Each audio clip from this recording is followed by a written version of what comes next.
এই কাজটি করলে সারা জীবন মুরগির বাচ্চা সুস্থ থাকবে। আপনার মুরগির ডিম থেকে যখন বাচ্চা ফুটে তখন সেই বাচ্চাদের কি কি ঘরোয়া চিকিৎসা করতে পারবেন ও কি কি মেডিসিন খাওয়ালে ছোট থেকেই আপনার বাচ্চা সুস্থ থাকবে এবং মুরগির বাচ্চার মৃত্যুর হার অনেকাংশেই কমে যাবে, সবকিছুই বিস্তারিত আলোচনা করব আজকের এই ভিডিওতে।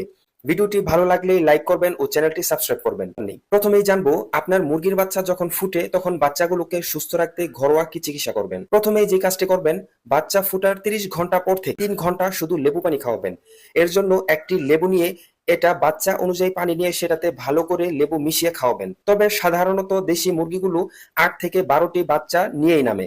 সেক্ষেত্রে আপনি আধা লিটার পানিতে একটি লেবু চির মিশিয়ে বাচ্চাদের খাওয়াতে পারেন। এতে করে বাচ্চাদের শরীরের দুর্বলতা ভাবটা কেটে যাবে।